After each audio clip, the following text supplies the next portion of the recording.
So Jakub, let's see, are you there? Yeah, thanks. Look I at am that. here. Super. Good to have you. And, I think just share your screen and take it away. Sure thing. Well, first of all, thank you very much, Magnus, for having me here. Thanks a lot for the invite, and good afternoon, everyone. My name is Jakub. I'm co-founder of Orbify, the company that transforms satellite imagery into large-scale, precise environmental intelligence data. And today I wanted to chat with you very, very briefly, well, 10 minutes. By the way, let me start my stopwatch so that I don't spend too much time rambling. I wanted to give you a little bit of background how this Earth observation things work and why this is important to sustainability. Ted already mentioned that sustainability is a big thing that we could be tackling with Earth observation. And I think that I don't need to explain, especially in Sweden, right? I always perceived you guys as one of the leaders, as one of those people that are more aware of the climate change. So I think that now I would be preaching to the choir, but also to what Ted mentioned about B2B demand for Earth observation. So it's not only about Greta, it's not only about other eco-activists, it's also about big business that now needs to become more sustainable. Because on the one hand, we are all seeing a big push from the side of governments, investors, and consumers to leverage eco-friendly products. There are also regulations like EUDR, CSRD, SRS. You need to report how many trees you have cut producing your stuff, etc. Also, when we are talking about investment insurance, those extreme weather events make it much more necessary to take climate risks into account. And then there are totally new types of business. When I learned about this like a year ago, I was like shocked that there is so much going on in the space of nature-based solutions, carbon farming, people that are basically trying to use nature to capture carbon dioxide from the atmosphere and put it back to the planet. And the common denominator for all those people is that they need precise, large-scale information about their impact on the environment. So the amount of greenhouse gases they're producing, emitting, the amount of carbon that they are sequestering from the atmosphere, amount of biomass that is stored on the ground, etc., etc. And the good thing is that we are already collecting a ton of data.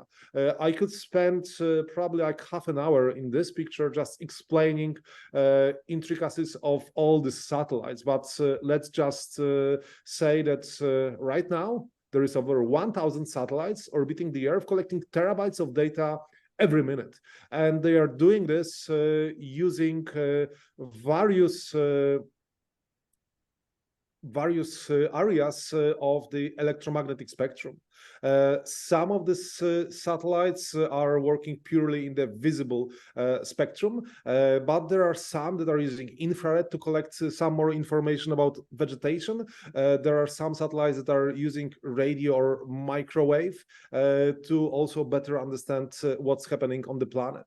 If we are just thinking about three bands like red, green, blue, this is what you can see by using satellite, right? So this is an coastal area. Here is a city. Here is some vegetation. Well, this is at least what you can see with your human eyes, right? But then if you just experiment a little bit with the bands, I mentioned different parts of the electromagnetic spectrum, right? So if we decide to look at near infrared, red and green, then this is the picture we are seeing. And with this image here, we can very nicely, very quickly see, okay, there is the red stuff is the vegetation part, right? So this gives us quickly information about where is vegetation, where we have something that is not vegetation. We can use other combinations of the three bands to gather, collect interesting information about geology, how the soil is built, about soil composition, soil moisture, content of organic carbon in the soil. We can use some smart math to calculate whether the vegetation we are seeing is healthy, more healthy, less healthy, or maybe it's water. We can collect information that is relevant for agriculture that enables us to understand how much yield we will get at the end of the year. Going back to investment, right? So what should be the price of wheat, barley, corn in the markets, or insurance? Because also, if I'm insuring someone, I would like to probably know what they're planting, how much stuff there is in the field. And what I was talking about was only about this passive sensors, right? So passive, it's a fancy word that we are using for simply using, well, cameras on board of satellites to collect data. So it's like sun is shining and we are measuring in the various elements, various areas of the electromagnetic spectrum, how much light, red, green, blue, near, infrared, etc., is being reflected. This is being collected by a satellite, and this is being sent to the ground station. But an interesting thing is also that we can use radar. It's like satellite is beaming, is sending a signal down to Earth and collecting the signal that was reflected from the ground, and then depending on the surface it will be reflected in a different way, right? So here you can see below, you can see this nice comparison between optical image and what we are seeing with radar. Of course, on the one hand, there is a little bit less information, right? Here we've got more colors. This is difficult to analyze, but think about clouds. Think about night. So even if we are talking about sustainability scenarios, well, government of Brazil is using 2 satellites from ISI, Finnish company, to monitor their rainforests, because there's often a lot of clouds during night. If there is anything bad happening, etc., they couldn't be using those passive sensors. They need active sensors, right? So this is also really interesting that we can use radar technology to collect data on the ground. And all of this, well, if you have any questions, by the way, you can please ask, because I'm inclined to spend in those slides like at least 2 hours today.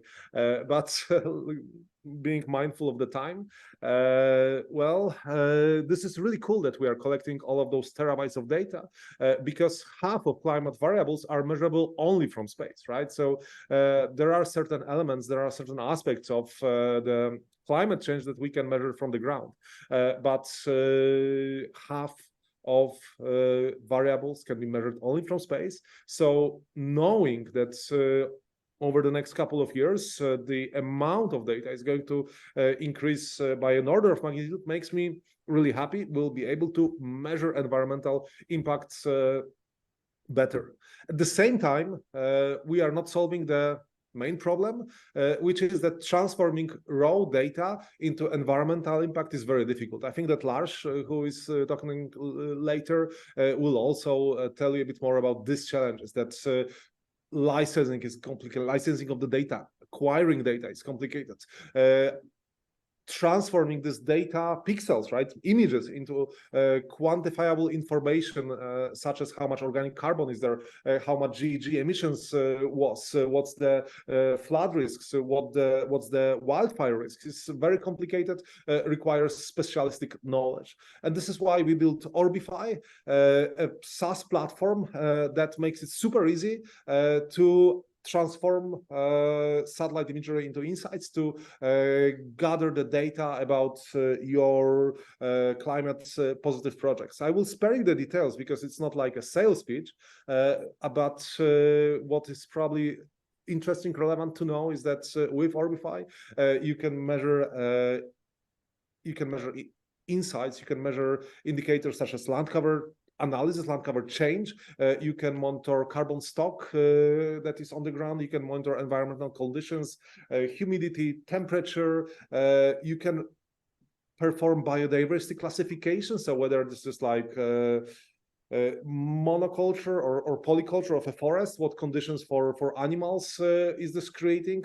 You can measure anthropogenic hazards or natural hazards for your crops, for your forest, for your projects. You can also measure vegetation condition, let's say crop yield, and you can apply it in multiple different scenarios. Here we can go a little bit more into the details, but since my time is almost up, I would just like to well, thank you for the time. If you have any questions, please feel free to ask. And the important thing is that you can simply go to orbify.com and you can check the platform for free. Even if you are not planning to become our customers, even if you are curious about what capabilities Earth observation can provide to you yourself or your business, I highly encourage you to start for free without any sort of credit card or no strings attached. So that's it, Magnus. Thank you so much, Jakub. Very, very interesting, of course. And yes, it's a big topic. We have a question for you on the chat. Is the increase in information linearly related to the increase in data volume when increasing the number of spectral bands, or is it a relationship perhaps asymptotic? This is a great question. So when we are talking about volume of data, this is only about number of satellites, right? So given that there are better sensors, given that the resolution is increasing, yes, you are right that actually the number of gigabytes may be even larger than that. But I think that the most interesting things are not only about the volume, pure volume of data, but actually it's about capabilities of the satellites, because we are talking about also higher spectral resolution, like more bands. We've got companies like Pixel Space, like HiSpec IQ, who are collecting like hundreds spectral bands, right? So in one image, we not only have 3 like red, green, blue, like in my camera here, but we've got 100 pixels for every, and we are talking, okay, this is like not very green, very blue, etc., right? And with this we can be much more precise when measuring things. Also, there is spatial resolution, like with Sentinel, this satellite operated by European Space Agency that provides freely available data. This is great. Every pixel is 10 meter by 10 meter. For many applications, this is great. But of course, if we are talking about precision agriculture, if we are talking about small plots of land, then this is insufficient. And then there are amazing companies like Axel Space, like even Planet that you might have heard, Maxar, who are going beyond 30 centimeters. We are almost getting to physical boundaries of collecting data, because atmosphere is introducing some distortion. So they are going to 15 centimeters, 10 centimeters with data that are being applicable, that the data that are being available for civilian use cases. So this is like mind-blowing, amazing. I'm sorry. Probably someone wanted to ask me simple question, but I'm talking too much. I have a question for you, Jakub. I consider this provision of data, which is growing quickly, getting more easily to access, it's getting cheaper, it's getting everything. It's the best possible new channel of data to any company's kind of, let's call it data platform or data systems for analytics and what have you. But I find it very difficult to advise all those corporates, for instance, that I'm working with, how to start, because that's what they say. How do we start? Do you understand the question? Is it reasonable, and do you have any advice? Well, so this is a great question, Magnus. If we met like 3 years ago, I was total noob in this area, right? So I spent like 12 years as a CTO, CPO working in travel tech space, and airplanes, airfares, etc. This was my world. And the company Orbify was started from the same conclusion you are making, that okay, I'm seeing the potential. This is fantastic. So many gigabytes, so many petabytes that we collected over time. But what's the business impact? And then if you are trying to start, then you probably need to hire a couple of PhD guys that will tell you, okay, in half a year, we can give you some information. But if I'm running my business, if my business is not about Earth observation, if I'm, let's say, Nestle, Mondelez, that would simply like to, AstraZeneca, by the way, these are companies that are really doing a lot to measure their environmental impact, then I don't need a solution. Well, I'm often using this analogy to design space.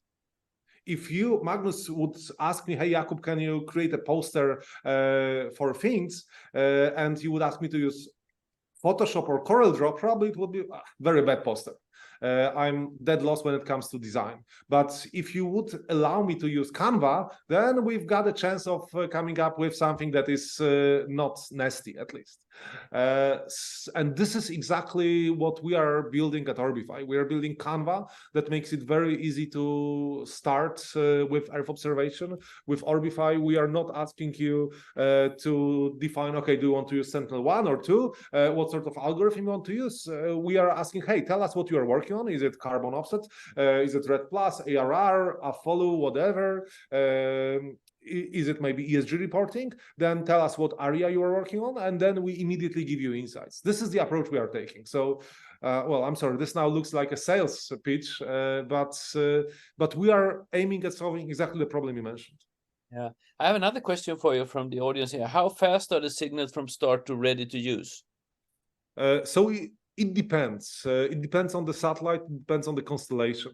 With some of the projects that we are working on, it needs to be available within hours, right? So 1 or 2 hours, especially if we are thinking about dark vessels monitoring, doing some, I don't know, oil bunkering or maybe illegal fishing, then you need to catch them in the act.